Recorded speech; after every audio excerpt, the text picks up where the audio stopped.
Support for this episode comes from Modern Football Technology. Modern Football Technology provides real-time opponent tendencies and self-scout while eliminating manual data entry into Huddle, DV Sport, and Exos. If you're tired of tools that are time-consuming to learn and perform inconsistently at best, then we recommend Modern Football for a fresh perspective. Schedule a demo today at teammofo.com to see a battle-tested tool that's proven to perform and deliver value. Mention Coach and Coordinator Podcast or use the coupon code CC10 to receive 10% off your first year. And listen to our recent episode featuring Folsom High School defensive coordinator Jordan Ersick to learn more about how the 2023 California State Champion uses modern football to dominate their opponents.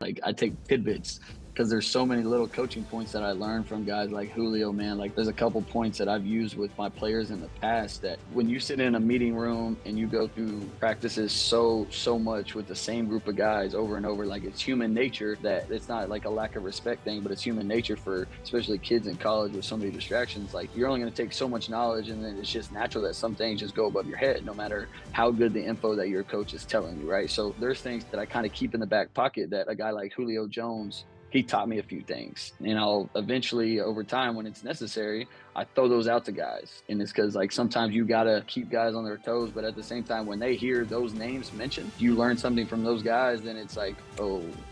Today is our last in our series of Teachable Moments on the Coach and Coordinator Podcast. It's been an incredible series, and joining me to set up and discuss this final one is our host, Steve Hauser of Teach Tape. Steve, again, I think this has been tremendous in what you've brought to the table and the conversations that have been had and some vulnerable moments and advice that's come from all of these conversations.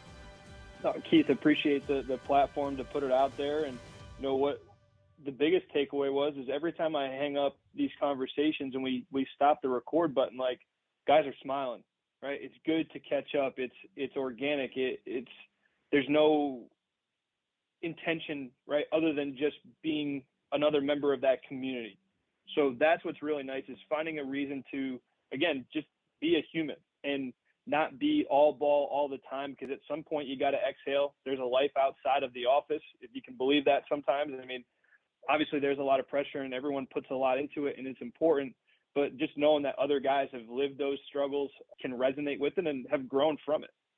And that's what we've seen is that you have brought kind of a balance to what we see in the office with the rest of life that goes on around football and being a coach. And we've got another great one today with David Glidden. So set us up on this one as far as who is Coach Glidden and some of the things that we're going to hear in this conversation.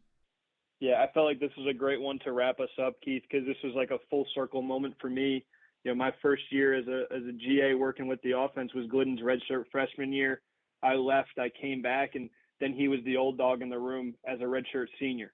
So he's a guy that admittedly didn't think he wanted to coach. Was a, crafty inside receiver. You think of those Wes Welker, Danny Amendola, Big 12, little slot twitchy receivers. That's exactly who he was. Scrappy, little 22-year-old mustache, and, just enjoying life. And, now he's coaching and seeing the highs and lows of, man, I got a great chance at Memphis, right? Talked about Kenny Dillingham pulling him out of the high school ranks to go out there and learn, Coach Norvell's system, moving into a full-time role after that staff kind of split from Florida State to Memphis. And, now coming back to his alma mater as a, kind of offensive analyst in a place that he played. And there's a lot of structure in that building and, different ways to run a program, and just really appreciating all the different experiences he's had as a player and a coach. That's another great one in the series, and I agree. Great wrap up to this series. So here's the conversation, Teachable Moments with Steve Hauser and David Glidden. What you see on tape is a direct reflection of what you teach and how you teach. Video is important, but if you don't teach well, you're not going to like what you see on your video. First Down Playbook has been helping coaches teach better for 13 years. It allows you to present installs, playbooks, and practice cards in half the time with NFL quality. Coaching tools like video pairing, a player app, practice schedules, and wristband sheets have made First Down Playbook a program management system with everything in one place. If you're in a position of leadership with your football program, receive a free 1-week look at First Down Playbook. Call them at 512-814-6158 or visit them on their website or social media. Mention Coach and Coordinator Podcast or use the coupon code COACH24 to receive a $100 discount off the normal $700 First Down Playbook team membership price. Links and the phone number are in the show notes. Guys, ready to roll here. We got David Glidden coming in from Oklahoma State. Been a bunch of different places. Had a great career at Oklahoma State. That's where I met him as a receiver, punt returner guy. Coached at Memphis for the last few years with Norvell and then Coach Silverfield, and now is back kind of in between stints with jobs at Oklahoma State, helping the running backs here. Glidden, appreciate you having the time to jump on. Always appreciate it, man. It's good to see you, and appreciate you having me, for real. All good. So it is, kind of full circle having David back here. My first year with the offense at Oklahoma State was his redshirt freshman year. So, I mean, maybe it's just me, but Glidden was one of those Big 12 guys who are like, did he actually graduate yet? Like, when is this guy going to move forward, right? He just been a presence in that inside receiver world at Oklahoma State for a long time. And, Glid, I was looking up the bio before I get jumped on, but like Gatorade Player of the Year in Oklahoma, that's no small feat with the other guys that have come out of there at a high level. Talk to me a little bit when you finished your playing career at Oklahoma State, the training camp experience with the Falcons, and then coming back and coaching high school ball, right? How did you make that jump from, let's just call it like well-established player at a high level of football, coming back to your hometown high school to start your coaching career? Yeah, it was honestly really cool. I think to this day that going back to the high school ranks was, I think, one of the best things for me in my coaching career that ever happened. Like, Oklahoma State was great, man. I love Stillwater, love the program, everything gave me the opportunity to do. And then the quick stint in Atlanta and everything I was able to learn there was phenomenal. And then as soon as I went back home, I got cut from Atlanta. I went back home and I didn't really know what I was going to do. Got an opportunity to just kind of volunteer coach in my high school. Still had some connections with some people around there. And so when that opportunity happened, it was like first, second day, I was out there just kind of feeling my way through it, seeing it was like, they were already a pretty established program, had some good players and were winning games and all that stuff. So I kind of stepped in the door and the head coach, he was not my head coach. He was the first head coach after the guy that I played for, but he welcomed me, man, with open arms and kind of just said, we'd love to have you and step in where you feel like you can. And obviously we know where you've been, so you'll help out in those spots. And so, man, he gave me a huge opportunity. I was like, literally the first or second day I came back home, I was back home living with my folks, man. I didn't, I was figuring out what the heck I was going to do, so I went home. I remember going home right after that, telling my parents, like, well, I think I found what I'm going to do. Now it's just to figure out where it's going to take me. So from that day, I knew I wanted to coach. I always kind of told, Coach Dunn, our offense coordinator at Oklahoma State, who was my position coach here, I always told him coaching is just not for me. He always told me it was, and, go the GA route, come GA and yada, yada, all that stuff. And I told him he was crazy. I was like, I'm just not going to do that. So I was like, I see the stuff that you got to put up with, man. And I love you and all that stuff, but I'm just not going that route. And then day one out there coaching, got that opportunity and kind of just ran with it. 2 years of high school ball and got an opportunity to go to Memphis. And here we are now. Tell me about the Here We Are Now, because this podcast, video, whatever you want to call it, is starting to turn into like the Oklahoma State reunion tour. And you finished up playing in 2015 in that Sugar Bowl against Ole Miss with Kimdichie and Swag Kelly. I mean, it was a totally different experience going down to New Orleans for all that. But now it's 8 years later and you're a coach, right? And you've had your life in between there, but there's still some really foundational pieces. Like you mentioned, Coach Dunn, seen it all there.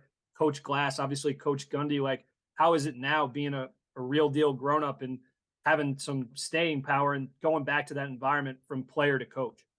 Man, it's sweet. Like, extremely eye-opening, right? It's like, as a player, and especially when, like you said, like feeling like I was here forever and everything, like 5 years here, by your fourth, fifth year here, you feel like you kind of like figured it out in a sense of at least like knowing how the program works and all those things. But there's so much that you take for granted and so many things behind the scenes that you take for granted. Like, and I think even people get that perception of Coach Gundy a little bit, just been here so long, and in a sense, like the program runs itself. It's so far from the truth, man. The work that these guys put in is awesome to come in here and see and kind of just be a fly on the wall now and kind of adjusting to a new role and all that stuff. But watching these guys work, from Gundy to Glass to Dunn and all all the other position coaches and everybody that's here. And shoot, so many of them are here still from when I was here, which in college football, it's unheard of, right? Just like position coaches hanging around that long. There's a reason they stay, right? There definitely is. And I see that now because obviously like winning games helps. That's a big deal. And you look at the stint that they've had here for so long, it's special. And I don't know how many straight bowl games it is, like 17 or something. Like it's something crazy, Enough. right? Yeah, enough. Yeah, right. Like that amount of success, there's a reason it happens. And now that I'm in the building on this side, man, like I said, it's just eye opening to see, for one, like people relying on other people and trusting other people to work and get their work done, while at the same time truly having an atmosphere of like, I mean, family. The word family and culture and all that stuff is thrown around so much in college football, and it is what it is. And some people like it, some people don't. To each their own. That's fine. But that goes somewhere around here for sure. Like those terms mean something around here, and not just within the building, but the family term that's pushed out to everybody else. Like, no, go be with your family when you have kids, to go spend time with them and watch their sporting events or whatever it might be, to take the time to realize that the work-life balance is important. And so, but at the same time, when you're here, you're getting stuff done and you're making sure it's productive when you are here. So it's been phenomenal, man, just for me seeing the way this thing works, going from player to coach now in here, and just couldn't be more appreciative for an opportunity to step inside here in this role. But at the same time, just giving me an insight now to why it was so successful for so long, and it's still rolling, so these coaches are the best in the business, some of them around here, so it's pretty cool to see. And now get an opportunity to be around here, be around some of these guys on this side of it and learn from these guys in a whole new way is really cool. I'm going to bring you back in time for a little bit, right? So the 5-year run as a player, a lot of different contributions. And, I was the GA in that room when Glidden was finishing up, running the special teams, but helping with the receivers. And when David spoke up, people listened, right? Young guys in the room, coaches, he's seen a lot of ball at that point. Like now you go into the Atlanta Falcons for a training camp and you're in the same receiver room as Julio Jones. And obviously you're eyes wide open, taking notes, doing the little work. Like, what did you take from that experience that will always be a part of what you do moving forward?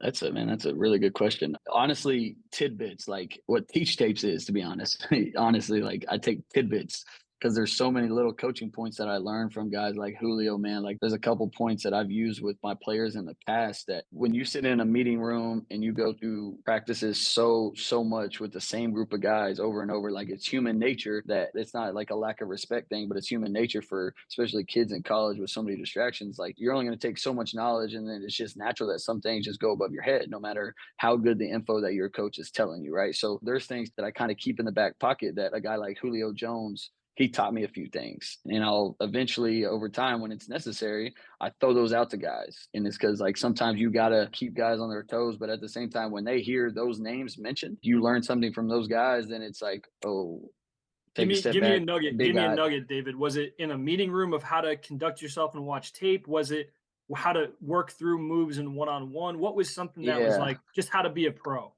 One thing is like I teach my guys, like, so I was never a ball skill guy. Like I was a body catcher, right? Whatever that is, take it as you want. The ball doesn't hit the ground, it doesn't hit the ground. But at the same time, we teach like catch the ball with your hands, keep your feet on the ground, stay on the move, all those things, right? Because time is money and you want to be efficient, all those things. Ball skill guys, that's who you want at the receiver position. But I'll never forget sitting in the meeting room when Julio looked back at me and said, man, why are you catching when you jump the ball, or why are you jumping when you catch the ball on whatever it is, and I just said, man, I body catch or whatever. And he gave me a nugget that day of the reason of why I do that. And for guys that are, lack of better words, just not confident in their hands, and the reason that is, and to this day, that sticks with me, man. And so it was a very eye-opening moment for me, and it was something for me to, and Coach Dunn was on me about it big time when I was here, for sure, right? We caught a million jugs, but like, it's just when the lights come on, you fall back on your habits, for sure. And I'll never forget Julio being on my butt about that in the meeting room. And so it was an instant note for me, and something I stuck in the back pocket, and then even catching punts with Devin Hester while he was still there for a little bit of time, like sitting back there with him and getting some nuggets from him, and getting some nuggets from special teams coordinator was Keith Armstrong at that time. And so I'm just sitting back there with dudes catching punts after practice, and everything they say, man, I'm just trying to soak it all in. So there was still some things, like I say, that like Devin Hester taught me back there catching punts, just how to utilize my eyes,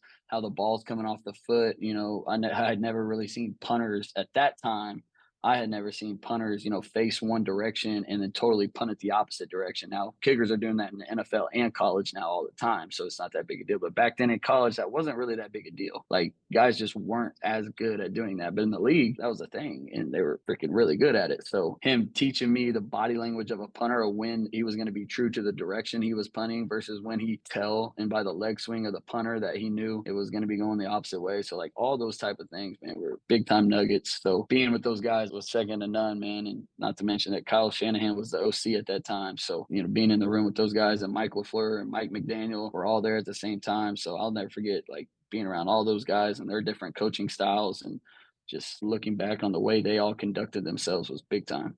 That's a whole conversation in itself, David. We might have to revisit that another time. Yeah, it really is.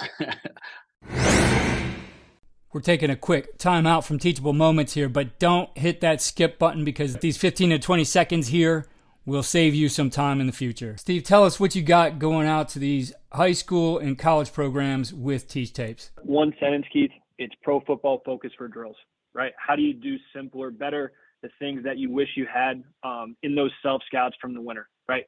Footwork, aiming points, tackling, ball security. It's all trimmed up, cataloged. Anything you see on our Teach Tapes Twitter, it's the behind the scenes. It's the source of coming into your Exos or huddle and making sure that it's available to your players in your cutups, right? That's what we've taken a lot of pride in, is taking this open source information and making it digestible for the players, because that's what they want to see, is visuals of the guys they idolize and where they're trying to go. So happy to talk with anybody. It's on teachtapes.org/consulting. And we've been fortunate enough to work with Division I, 1AA, Division III, and some of the best high school programs in the country already. So let's get it going. As coaches, we know that some of the biggest hurdles to our team's success can come from off the field. Your team needs support to tackle the endless list of expenses, uniforms, training equipment, travel, and more. But raising that money can feel like a full-time job. Thankfully, there's Vertical Raise. Vertical Raise is the premier online fundraising platform, using innovative technology to create the easiest and most efficient system available. Raise more money in less time with a local fundraising coach who works with your team every step of the way to customize the ideal fundraiser. With options for online donations, digital discount cards, premium product sales, and even spirit shops, Vertical Raise has top-of-the-line solutions for every fundraising style. To find out more, visit verticalraise.com and we'll get you connected with an exclusive offer on your first fundraiser. So hit me with this, right? You're coming out of, playing days. You understand the passion for coaching's there. You get the chance to go to Memphis, right? The starting point with Norvell, all the way into moving into the full-time role when that staff kind of splits and grows internally from there. Number one, what was the eye-opening thing of like, hey, you'd only seen one way to run a college football program, right? A lot of ways that you can be successful. One, what was that eye-opening thing when you got to the building in Memphis with that crew? And two, why do you feel like you were prepared for that moment to be full-time? Obviously, there's a lot of times behind the scenes where you're like, I can do this. I got it.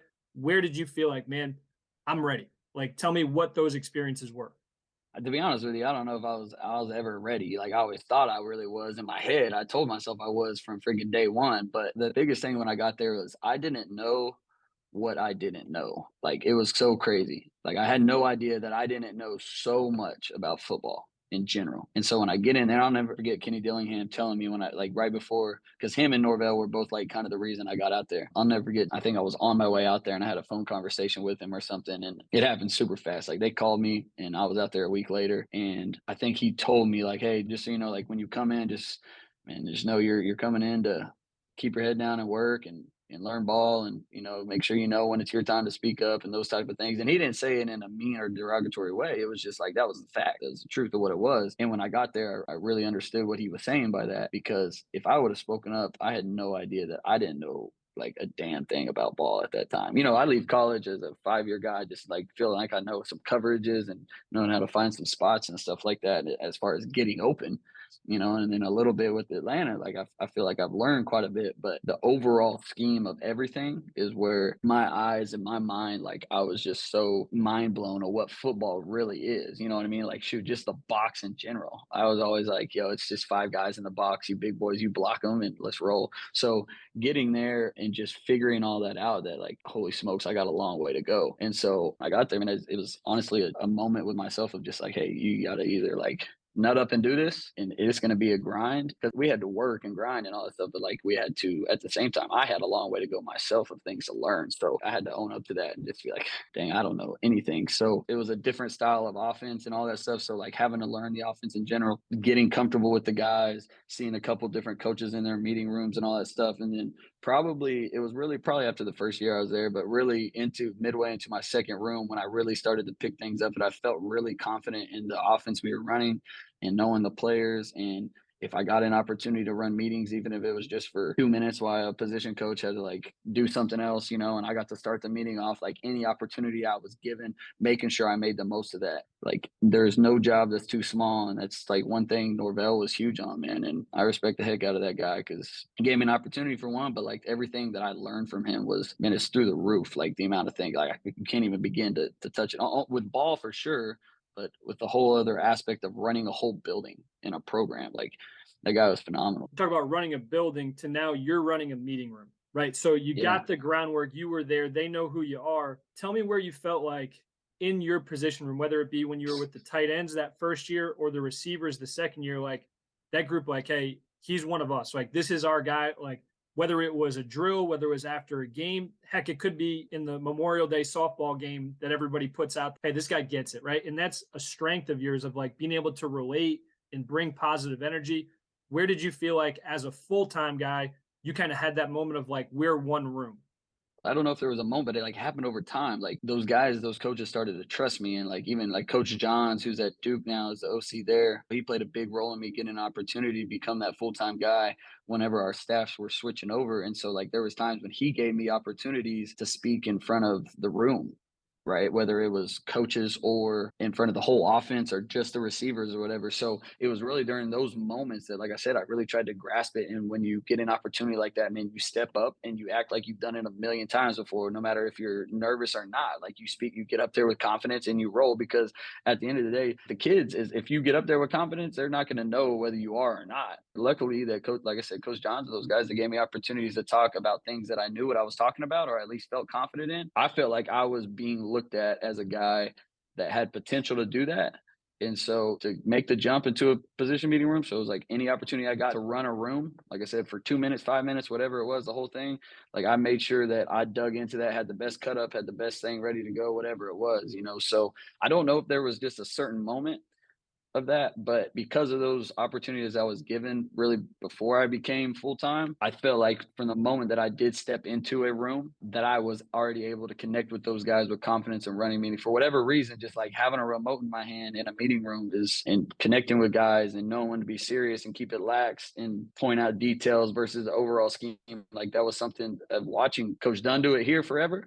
And those guys. But then when I got to Memphis for a couple of years and watching those other coaches do it, man, I felt like I was really confident in what it took to get the guys to understand or follow or all gel in the meeting room, whatever you want to call it, So I think it was just kind of a deal that happened over time. Like anything else, there's a lot of stuff that goes on behind the scenes, and then it rears itself in the best or the worst ways based on what you did beforehand. So, For sure. Glenn, I'm going to go into something a little bit more recent. And you're at Oklahoma State coming from Memphis, right? However that situation shakes out, I'm sure there's things that you're thinking out of leaving that full-time opportunity and now being in the analyst role, right?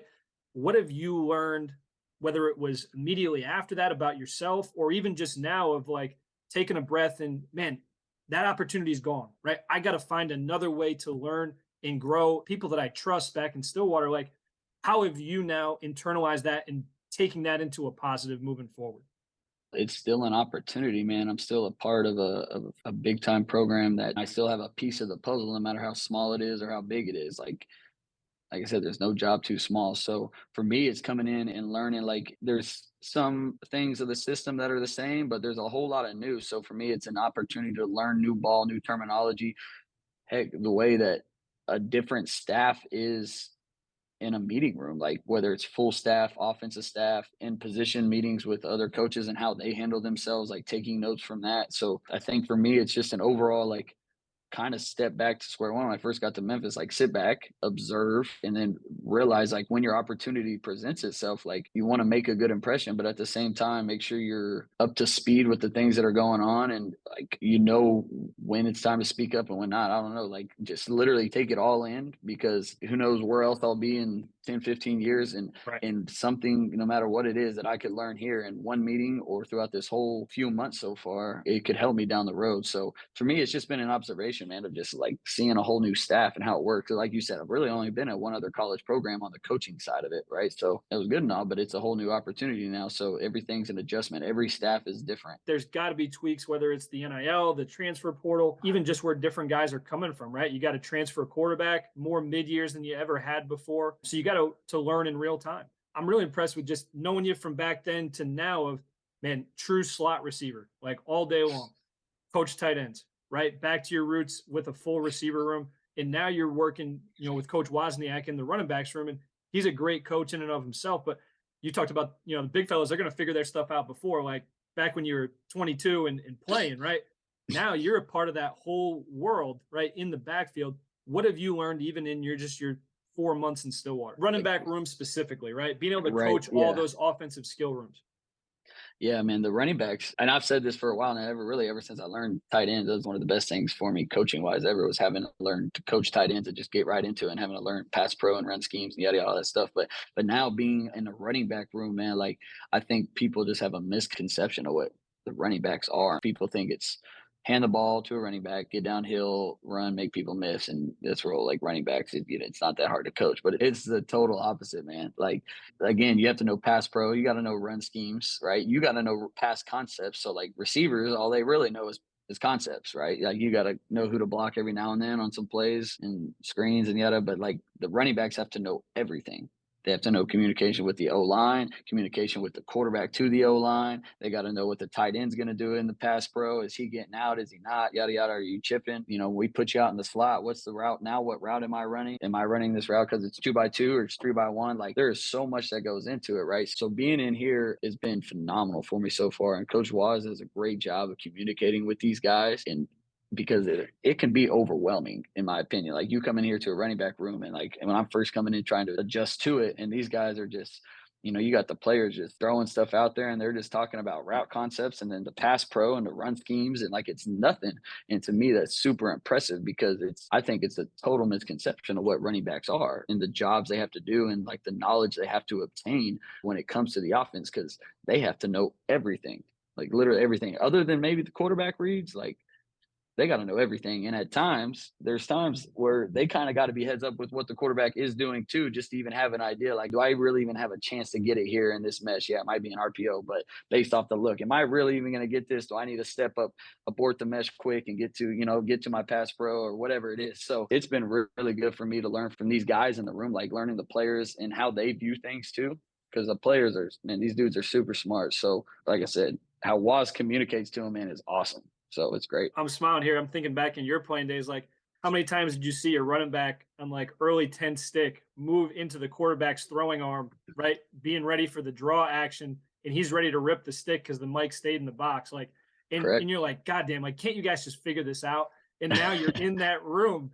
And last thing I want to end on, right? You were in the returner world. I mean, you're talking about Devin freaking Hester, talking about punter footwork and ball rotation. Man, in the running back room, number one thing's the ball, right? What is something that you've really learned at any of these stops about protecting the football, right? What is something that's really lasted with you, whether it's a fundamental, a philosophy, or just the way you guys just stay in the back of that guy's mind of that's the team's football? The ball is the program. It's a fact. It's the number one thing they taught it. Like you get to Atlanta, the first thing you learn is the ball is everything.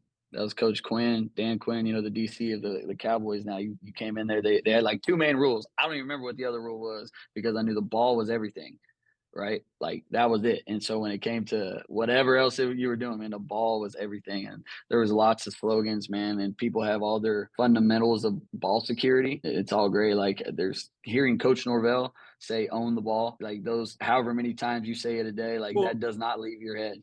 Glidden, you're having PTSD like the ball's a program. Like I've heard it enough times, like, Coach, the ball's a program. I don't know what meeting room I'm in, but that stuck with you. So I love it, man. I'm glad to see you're doing well. It's been awesome to kind of reconnect a lot more since you've been back in Oklahoma. Wishing you nothing but the best, man. Keep learning, and tell the fellas to settle out. Yeah, you're the man, Hauser. Appreciate you, man. All right, buddy. Talk soon. All right, brother. We'll see you. Steve, great job on this conversation and the series as a whole. Let's talk first about the big things that you took away from this conversation that other coaches can really learn from and apply to what they do within this profession. Yeah, I thought it was incredible for how casual David said, like, he called them tidbits. I've heard people call them nuggets, but he got a chance to do a NFL training camp with the Falcons, and he is in the same receivers room as Julio Jones. And he's talking about, leveling his eyes of Glidden saying, like, hey, I've always had to work on my ball skills, right? I'm a body catcher, take it or leave it. You can talk all day about how to get better at that, but man, just that confidence at the catch point of Julio's telling him to get his cleats back in the ground so he can get upfield, right? You're killing time. You're a sitting duck by jumping up, and now you can't do anything with it. Or he's talking about, being a punt returner in training camp and listen to Devin Hester talk about a punter's foot, how he's swinging across his body or his steps and knowing, how to be a threat back there. Like, you can't pay for those experiences. He's talking about, the ball is the program. And he's like, I don't even remember what the second rule was. He's like, all I know is like having like PTSD flashbacks, like ball's the program, right? Like nothing else matters. And, he's learning from Kyle Shanahan and Mike LaFleur and, Mike McDaniel. Like, there's a lot of people that have been able to influence him even outside of the college world. And, he mentioned just going back to high school, right? Went from an NFL training camp to living back at home and, coaching high school ball and really realizing this is what I want to do long term. So one of the last notes I had, Keith, was Glidden's tone was just so appreciative and respectful of the growth and opportunity people have provided him. I think the other thing I really stood out to me is being in that building in Stillwater a lot is just the atmosphere that those guys have created, right? You can keep learning, right? Nothing is automated, but when you have principles and foundations of what you want to stand for, like, it becomes a lot easier to make those small adjustments and stay on top of your game. When you look back at the Teachable Moments series as a whole, what were the big takeaways from the whole thing? Things that, wow, this is what this series really was, and this is how this can help me and help our listeners as coaches. Keith, it's a great excuse to call your buddies, right? I mean, be a human. Like, sometimes, like, myself, I'm speaking, I told the players, like, when I'm speaking to you, I'm speaking to myself as a reminder, like, man, I got so wrapped up in the computer sometimes of like the breakdowns and the drawings and the practice plans and the, opponent breakdown. And it's like, man, it's about the people you're in the building with. My wife always joked about, like, you take one person with you from every stop. There's one person that you're always going to stay friends with, check in on how they're doing. There's so many guys that I'm texting and having these conversations with while people are on the road right now that, the windshield time, so to speak, where there's no other responsibilities. Like, man, enjoy the people that you do it with. Keep learning. I was talking to guys, there's guys in the MAC and the Big Ten, and, they were competing against each other, and now they're going into high schools as if they were wearing the same logo and going through their area together and, having breakfast and having lunch and, just enjoying the community. Even though I'm not in the building, the people, it's such a good place to learn and be a part of. So I just appreciate the guys for giving me a chance to slip back in for these 30-minute segments. Yeah, these were great, Steve, and I appreciate the time that you put into them. I know for you it was a great experience as well. I want to remind our listeners to go to teachtapes.org and see all that Steve is doing here and building a great library of content that can help you regardless of what level you're at.